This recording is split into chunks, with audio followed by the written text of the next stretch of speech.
Very good morning to all. This is class 10th. Social Science, Part Geography, Chapter number 1, Resources and Development. And today my topic are Rio de Janeiro Earth Summit 1992 and Agenda 21. Students, जैसे कि आपको ये topic को देख कर के लग गया होगा कि आज का जो हम लोग का जो टॉपिक है रियो डी जेनेरियो और समिट 1992, और इसके साथ ही साथ आज हम लोग समझेंगे एजेंडा 21 क्या था। ओके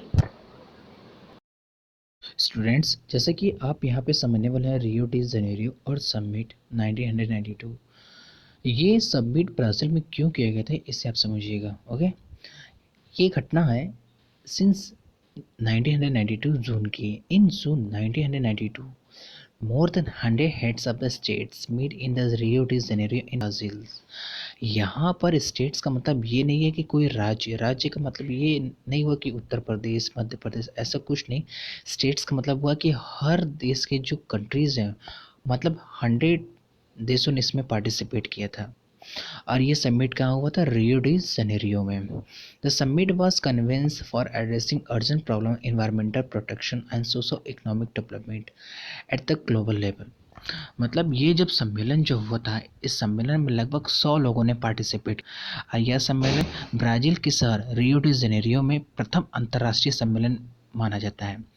इस सम्मेलन का मुख्य उद्देश्य यह था कि विश्व स्तर पर उभरते पर्यावरण संरक्षण और सामाजिक आर्थिक विकास की समस्याओं को हल ढूंढने के लिए किया गया था। विच मीन्स हम देखते हैं कि हमारे इन्वायरमेंट में बहुत तरह के पॉल्यूशंस हैं, तो पॉल्यूशंस की वजह से हमारा जो इन्वायरमेंट है वो ख़राब हो रहा है।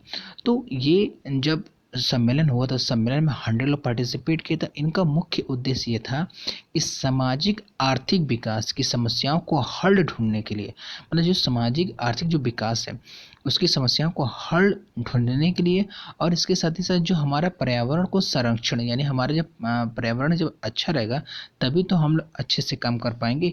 इसलिए इस सम्मेलन में मुख्य उद्देश्य था कि सामाजिक, आर्थिक और पर्यावरण संरक्षण को प्रोटेक्ट करने के लिए ही किया गया था। And the assembled leaders signed the declarations of the global climatic change and the biological diversity.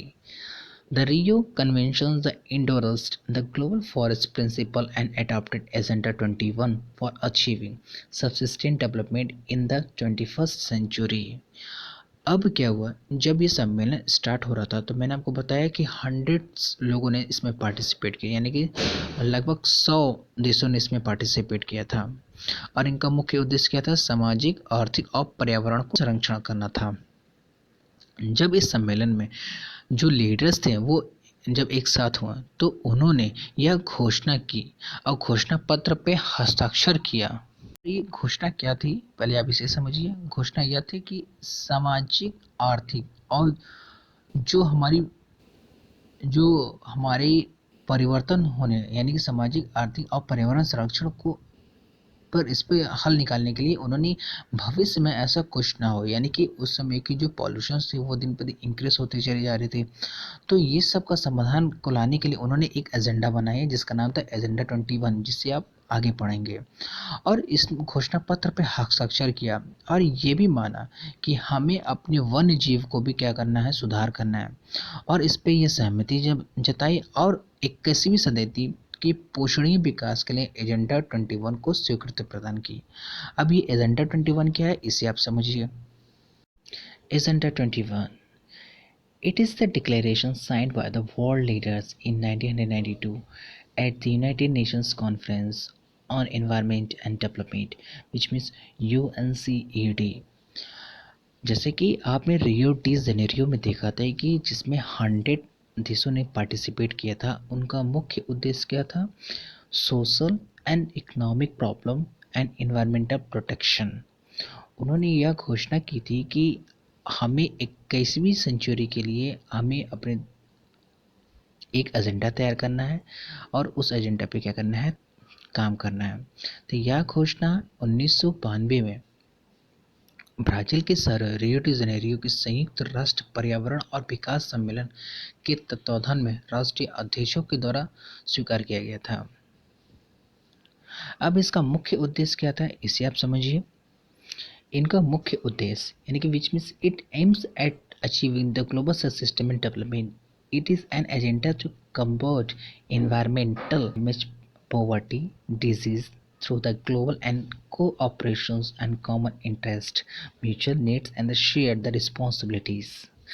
इनका मुख्य उद्देश्य ये जो था, ये मानते थे यानी कि जब राष्ट्रीय अध्यक्षों ने जब इनने एक सूची तैयार की जिसमें ये कहा गया कि हर देश एक 21 एजेंडा बनाएंगे, जिससे इसका नाम रख दिया गया एजेंडा 21। यह एक कार्यसूची है जिसका उद्देश्य समान हितों, पारस्परिक आवश्यकताओं एवं सम्मिलित जिम्मेदारियों के अनुसार विश्व सहयोग के द्वारा पर्यावरण क्षति, गरीबी और रोगों से निपटना है। यानी हर देश का ये मुख्य लक्ष्य हो गया, जिससे हम लोग 21 एजेंडा यानी कि एजेंडा 21 हो गया। यानी कि हर देशों ने एक लिस्ट तैयार की जिसमें उनके 21 मुख्य उद्देश्य होते थे और प्रत्येक स्थानीय निकाय अपना स्थानीय एजेंट तैयार करता था। जैसे कि हर देशों ने इसमें पार्टिसिपेट किया। यह पार्टिसिपेट कहाँ हुआ था? रियो डी जनेरियो यानी कि ब्राज़ील में हुआ था।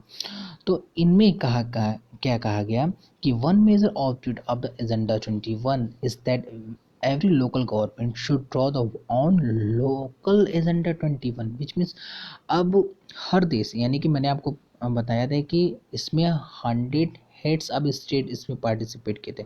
अब हेड ऑफ स्टेट्स का मतलब ये कोई राज्य नहीं बल्कि एक देश है। हर देशों का एक मुख्य लक्ष्य हो गया कि ये हर देश क्या करेंगे 21 एजेंडा बनाएंगे यानी कि 21 मुख्य पॉइंट बनाएंगे जिस पर वो तैयार करेंगे। और ये स्थानीय निकाय यानी कि जो देश होते हैं उनके जो लोकल गवर्नमेंट होते हैं वो भी इसमें काम करेंगे। और इसका मुख्य उद्देश्य क्या था कि गरीबी को हटाना, रोगों मुक्त रहना यानी कि रोग से मुक्त होना, पर्यावरण में जो क्षति हुई उसको पूरा करना। इनका मुख्य उद्देश्य एजेंडा 21 में आता है। Okay students. सो स्टूडेंट्स, जैसे कि आज आपने रियो डी जेनेरियो और समिट 1992 और एजेंडा 21 को समझा। Okay, thank you.